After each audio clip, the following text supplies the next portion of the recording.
জাপানে শিশু দিবস খুব অন্যরকম আর অনেকটা সুন্দরভাবে পালন করা হয়। এই দিনটাতে জাপানের নানান ধরনের জায়গা, খোলা মাঠ প্লাস প্রায় বাড়িতেই টানানো হয় বড় বড় মাছের পতাকা। আর এই দিনটাকে বলা হয় কৈনবরি। তো এই কৈনবরি দেখতে আমরা চলে গিয়েছিলাম, আর তার সাথে ফেরার পথে করেছিলাম টুকটাক কিছু শপিং। তো সব মিলিয়ে আজকের ব্লগটা আশা করছি তোমাদের সবার ভালো লাগবে। ভালো লাগলে কিন্তু সবাই আমার সাথে এন্ড অব্দি থেকো। হ্যালো এভরিওয়ান, কেমন আছো তোমরা সবাই? আশা করছি তোমরা সবাই খুব ভালো আছো, আর আমরাও অনেক ভালো আছি। আজকে হলো 4ই মে। এখন বাজছে বিকেলবেলা ওই 5টার মতো। জাপানে তো গোল্ডেন উইকের ছুটি চলছে, আর এই গোল্ডেন উইকটা তো আমি আগের দিনও তোমাদেরকে বললাম, জাপানে একটা সপ্তাহ নানান ধরনের সরকারি পরপর ছুটি থাকে, আর তার জন্য এই সপ্তাহটাকে বলা হয় গোল্ডেন উইক। আর গরমের ছুটির আগে এটাই সব থেকে বড় একটা ছুটি। এই গোল্ডেন উইকের মধ্যে পড়ে 5ই মে, সেটা হলো জাপানে শিশু দিবস। আর এই শিশু দিবসে ছুটিটাও গোল্ডেন উইকের ছুটির মধ্যেই পড়ে। আর জাপানে শিশু দিবস পালন করা হয় খুব সুন্দরভাবে। 5ই মে জাপানে শিশু দিবস, আর এই দিনটিতে প্রায় প্রত্যেক বাড়িতে এবং নানান ধরনের পার্ক এবং খোলা মাঠে বড় বড় কার্ভ স্টিমারের পতাকা টানানো হয়। তো এইগুলোকে বলা হয় কৈনবরি। কই মানে জাপানে কার্ভ ফিশগুলোকে কই বলা হয়, আর নোবরি মানে হচ্ছে কি বেবে ওঠা। তো এইগুলো টানানোর পেছনে খুব সুন্দর একটা ইতিহাস রয়েছে, সেইটা তোমাদের সাথে শেয়ার করি, চলো। 1603 সালে জাপানে যখন এদো পিরিয়ড চলছিল, সেই সময় রাজবংশে কোনো পুত্র সন্তান জন্ম নিলে সেই খুশিতে এই কার্ভ স্টিমারের পতাকাগুলো টানানো হতো। কিন্তু এই কার্ভ স্টিমারের পতাকাগুলোই কেন টানানো হতো? এই কার্ভ ফিশগুলো বা কই ফিশগুলো এতটাই শক্তিশালী যে এরা প্রবল স্রোতের বিপরীত দিয়েও সাঁতার কাটতে পারে, এমনকি প্রবল বেগের ঝর্ণা বেয়েও এরা ওপরে উঠতে পারে, এতটাই তারা শক্তিশালী। তার জন্যই তখনকার দিনে রাজবংশে পুত্র সন্তান জন্ম নিলে এই কার্ভ ফিশের পতাকাগুলো টানানো হতো, এই উদ্দেশ্যে যাতে তাদের বংশের পুত্র সন্তানরাও যাতে কার্ভ ফিশের মতোই এতটাই শক্তিশালী হয়ে থাকে। কিন্তু বর্তমান যুগে দাঁড়িয়ে এখন শুধুমাত্র ছেলে বাচ্চাদের জন্য এই পতাকাগুলো টানানো হয় না, শিশু দিবস উপলক্ষে এই পতাকাগুলো টানানো হয়।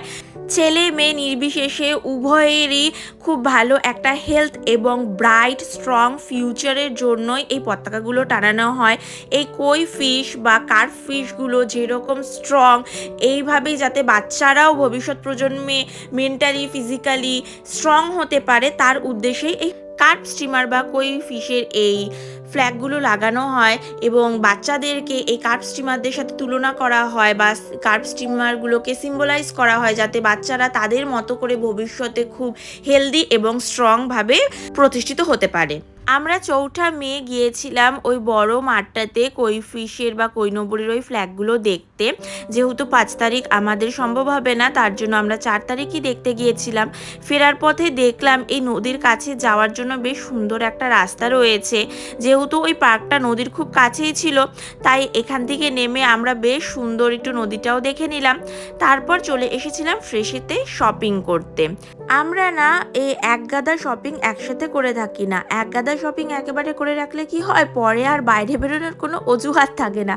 তার জন্য আমরা দিনের শপিংটা দিনেই করি। আর জাপানে তো তোমাদের সবসময় বলি, যে কোনো অনুষ্ঠান হলে সেই অনুষ্ঠানের থিমে সব কিছু সেজে ওঠে। দেখো, যেহেতু কৈনবরি শিশু দিবসের একটা খুব সুন্দর থিম, তো এই কৈনবরির থিমে বাচ্চাদের সব স্ন্যাক্স থেকে শুরু করে সব কিছু সেজে উঠেছে। তো এসেছিলাম ফ্রেশেতে দেখতে যে কোনো মাছ পাই কি না। তো চিংড়ি মাছের তো এত দাম, ধরাই যায় না। এখানে বেশ বড় বড় সাইজের চিংড়ি উঠেছিল, তবে প্রাইস খুব হাই। আর এমনিতেই তো এখন চলছে ছুটি ছাটার সময়, এখন তো এইসব জিনিসের দাম একটু বেশি হবে, কারণ এইসব জিনিসই প্রচণ্ড বেশি কিনে থাকবে মানুষজন। বেশি একটা মাছ ছিল না, ইউএসি মাছ ছিল, যেগুলো বেশ একটা পছন্দ হলো না। তো ফ্রেশে থেকে একটা দুধ নেওয়ার ছিল, তো সেইটাই নিয়ে এখন চলে যাবো আমরা ডাইরেক্টসুতে। দেখো, ডাইরেক্টসুর সামনে আমরা চলে এসেছি। তো এই ডাইরেক্টসুতে ঢুকবো, কারণ এখান থেকে যে দাইশোটা রয়েছে, ওই দাইশোটা থেকে কিছু জিনিস আমার নেওয়ার রয়েছে, তো সেইগুলো নিতেই আর কি চলে যাব। জাপানে দায়িত্বটা থাকাতে মানুষজনের জীবনযাত্রার এত সুবিধা হয়েছে সেটা বলার বাইরে। ঘরের ছোট থেকে ছোট জিনিস এত চিপ প্রাইসে এইখানে পাওয়া যায়, সেটা ঘর সাজানোর জিনিস হোক বা ঘরের রেগুলার কাজকর্মের জিনিস হোক, সাজাগোজার জিনিস হোক, সব সব সব মানে এটা থাকাতে প্রত্যেকটা মানুষের জীবনযাত্রা খুবই খুবই স্মুথ হয়ে গেছে। তো এখান থেকেই প্রথমেই আমাদের একটা নেওয়ার ছিল ফয়েল পেপার। তো এই যে এখান থেকে এই বড় সাইজের ফয়েল পেপারটা আমরা নিয়ে নেব। আর দাইশোতে তো সব প্রাইস 100 ইয়েন, ট্যাক্স নিয়ে 110 ইয়েন, ইন্ডিয়ান মানিতে কনভার্ট করলে দাঁড়ায় ওই 60 টাকার মতো। আর একটা জিনিস যেটা নিতে এসেছিলাম সেটা যে তেল কিভাবে ডিসপোজ করব সেই জিনিসগুলো। যেমন দেখো এইখানে তেল ডিসপোজার প্যাড রয়েছে, মানে এই কটন প্যাডগুলো তেলেতে দিলে তেল সোক করবে, প্লাস এখানে তেলটাকে ছেঁকে নেওয়ার জন্য এই ফিল্টার পেপারগুলো রয়েছে। অনেক সময় কি হয়, ফুচকা ভাজলে, লুচি ভাজলে বা কোনো কিছু ভাজলে তেলটা ভালো থাকে, তাই এই পেপারগুলো দিয়ে তেলটা ছেঁকে নিলে তেলটা পরে ইউজ করতে আরও সুবিধা হয়। আর পাশেই রয়েছে দেখো তেল ডিসপোজারের জন্য প্যাকেট, মানে এই প্যাকেটগুলোতে তেল ঢেলে তারপর ডিসপোজ করতে হয় তোমার ময়লাতে। তো কি না নেই দাইশোতে, সব কিন্তু ওই 100 ইয়েন করে, মানে ইন্ডিয়ান টাকার 60 টাকার মধ্যেই ধরো সবাই। তো এখান থেকে আমি এই ফিল্টার পেপারটা নিয়ে নিলাম। আর দাইশোতে যে শুধু এই ধরনের জিনিস পাওয়া যায় তা না, দাইশোতে বেশ খাবার জিনিসও পাওয়া যায়। তো এখান থেকে আগে কখনো ড্রাই ফ্রুটস নেইনি আমরা, তো ভাবলাম যে এবার একটা ড্রাই ফ্রুটস নিয়ে নিই। তারপর চলে এসেছিলাম ডাইরেক্টসুতে। ডাইরেক্টসু থেকেও বেশ কিছু টুকিটাকি জিনিস নেওয়ার আছে। আর ভাবছিলাম যে চলো দেখি টুকটাক কোনো ভালো ফল টল কোনো কিছু পাই কিনা। গিয়ে দেখলাম জাপানে আমের দাম যা মারাত্মক, দুটো আমের দাম 3200 ইয়েন সামথিং, মানে ইন্ডিয়ান টাকার 1700 থেকে 1600 টাকার কাছাকাছি এই দুটো আম।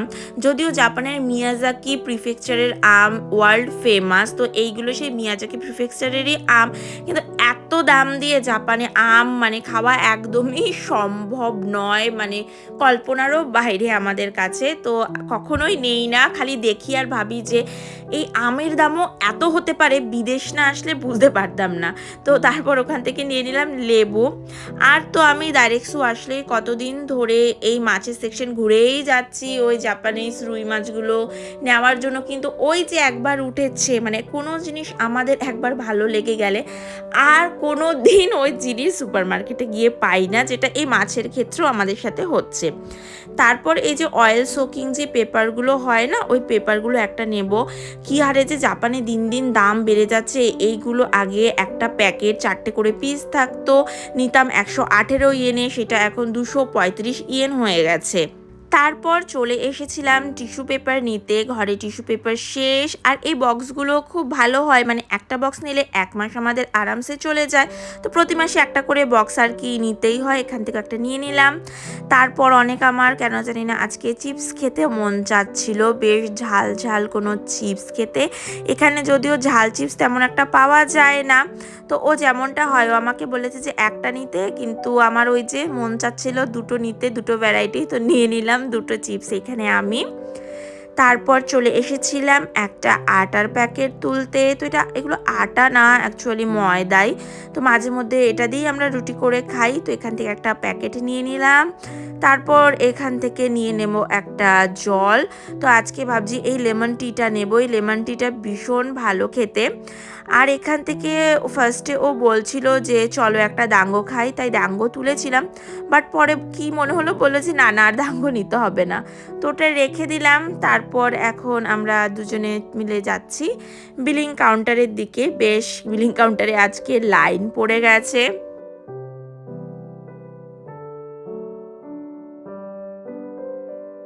ব্যাস আমাদের বিল টিল একদম কমপ্লিট। এখন আমরা বাইরে চলে এসেছি। বাইরে বেশ অন্ধকার হয়ে গেছে, মনে হয় ওই 7টার মতো বেজে গেছে। তো এখন চলে যাব বাড়ি। আশা করছি জাপানি শিশু দিবস উপলক্ষে এই ভ্লগটা তোমাদের অনেক ভালো লেগেছে, তোমরা নতুন কিছু একটা জিনিস জানতে পেরেছো। যদি ভালো লেগে থাকে অবশ্যই কিন্তু আমাকে কমেন্ট করে জানাবে। আর ভালো লাগলে কিন্তু প্লিজ আমাকে এই ব্লগটাতে লাইক করো, কমেন্ট করো আর ব্লগটাকে শেয়ার করে অন্যদেরও দেখার সুযোগ করে দিও। তাহলে চলো এখন আমরা চলে যাই বাড়ি। ভালো লাগলে আমাকে ফলো আর সাবস্ক্রাইব করে দিও। সবাই ভালো থেকো, সুস্থ থেকো। দেখা হবে তোমাদের সাথে অন্য একটি ব্লগে। Bye bye.